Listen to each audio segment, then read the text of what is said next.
Si Bewok yang jadi dalangnya, ditulis oleh Rasto di siwar.com. Restorasi adalah istilah yang memiliki arti singkat pembenahan. Namun, untuk memberikan penjelasan lebih sempurna, penulis merujuk uraian tersebut pada Wikipedia. Menurut Wikipedia, restorasi adalah istilah umum yang merujuk kepada dua pengertian. Pertama, pengembalian atau pemulihan sesuatu kepada bentuk dan kondisi semula. Arti kedua adalah gerbong kereta api yang digunakan sebagai tempat makan bagi penumpang. Restorasi juga memiliki makna pemugaran. Jadi, restorasi adalah upaya untuk melakukan pembenahan, baik pada sistem yang berlaku atau terhadap kondisi yang dianggap sudah tidak relevan dengan perkembangan yang ada.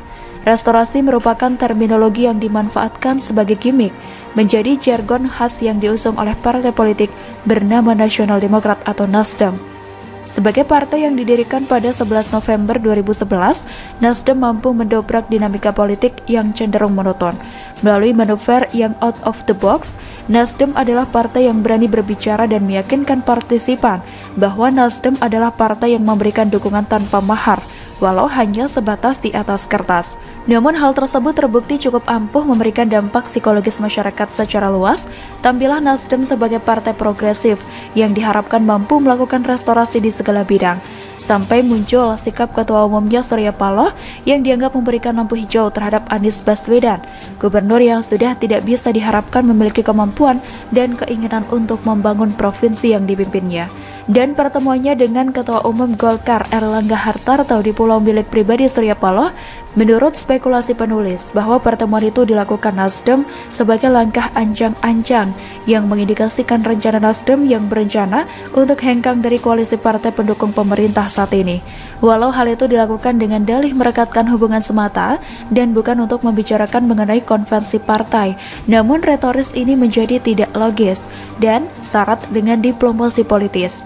Sikap ini ditengarai dengan digantinya Jaksa Agung M. Prasetyo yang berasal dari kader Nasdem dengan politisi yang berasal dari PDI Perjuangan ST Burhanuddin. Rupanya penggantian ini membuat sikap Nasdem yang kental dengan kepentingan Surya Paloh merasa sudah tidak terakomodir lagi, sehingga Ketum Nasdem melakukan manuver yang menurut analisa penulis merupakan sikap tidak bersinergi lagi dengan kepentingan yang tergabung dengan koalisi partai pendukung pemerintah. Tidak lama berselang, pergantian Jaksa Agung dilakukan. Mulailah beberapa skandal yang terkait pejabat yang berasal dari Nasdem terkuak. Diawali dengan OTT Bupati Probolinggo Puput Tantriana Sari bersama dengan suaminya Hasan Aminuddin yang keduanya berasal dari Nasdem terkait dugaan jual beli jabatan di lingkungan Pemkab Probolinggo Provinsi Jawa Timur. Dari OTT ini disita uang ratusan juta rupiah. Sebetulnya kasus Bupati Probolinggo yang kena OTT, kerugian yang ditanggung negara tidaklah seberapa jika dibanding dengan skandal yang terjadi di Blok Cepu antara PT Asri Dharma Sejahtera selaku BUMD dengan PT Surya Energi Raya milik Surya Paloh. Mau tahu ceritanya? Biar mendapat gambaran secara jelas siapa dan manusia seperti apa si Bewok itu sebenarnya. Masih kalah jauh sama skandal Blok Cepu, kasus ini sudah lama dilaporkan ke pihak kejaksaan.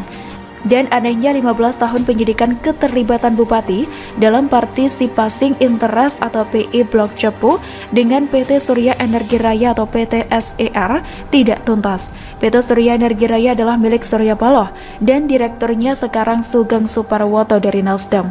Kasus ini juga pernah dilaporkan ke KPK dulu zaman dirut PT SER di Jabat Lestari Murdiat yang juga petinggi Nasdem.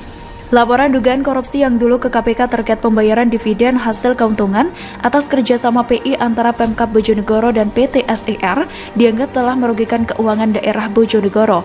Pembagian dividen, PT SER menerima bagian keuntungan sebesar 75%, menerima pembayaran sebanyak kurang lebih senilai 360 miliar rupiah. Sedangkan PT ADS, pelaku BUMD pengelola PI Bojonegoro, hanya menerima sekitar senilai 120 miliar rupiah. Pemkab Bojonegoro melalui PT Asri Dharma Raya hanya diberikan hak saham dan keuntungan sebesar 25%. Sedangkan PT SER sebagai mitra kerjasama memperoleh hak saham dan keuntungan sebesar 75%. Ngarep banyak si Bewok. Ini bertentangan dengan pasal 11 Perda nomor 8 tahun 2002 tentang pendirian perusahaan daerah pengelola migas PT Asri Dharma Sejahtera yang mensyaratkan penguasaan saham PT ADS minimal 51% apabila bekerja sama dengan pihak swasta. PT SER ini ditunjuk langsung oleh Bupati Bojonegoro sebagai mitra Pemda tanpa melalui proses tender. Tanggal 26 Mei 2005 Bupati Bojonegoro HM Santoso dengan surat nomor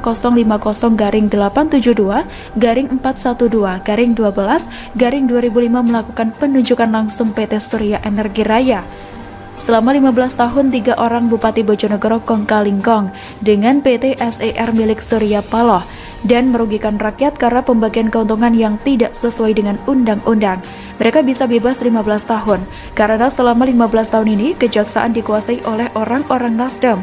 Kesimpulannya, Partai Nasdem yang digadang-gadang sebagai partai yang mengusung visi dan misi melakukan restorasi bagi Indonesia justru terlihat seperti repot nasi. Akhirnya, penulis lebih sreg memberikan predikat kepada Nasdem sebagai partai restoran. Terminologi yang kedua disebutkan di awal tulisan. Tinimbang menyebutnya sebagai partai yang mengusung restorasi. Wah, kagak kira-kira tuh jadi orang. Kayak bakal dibawa mampus aja tuh harta.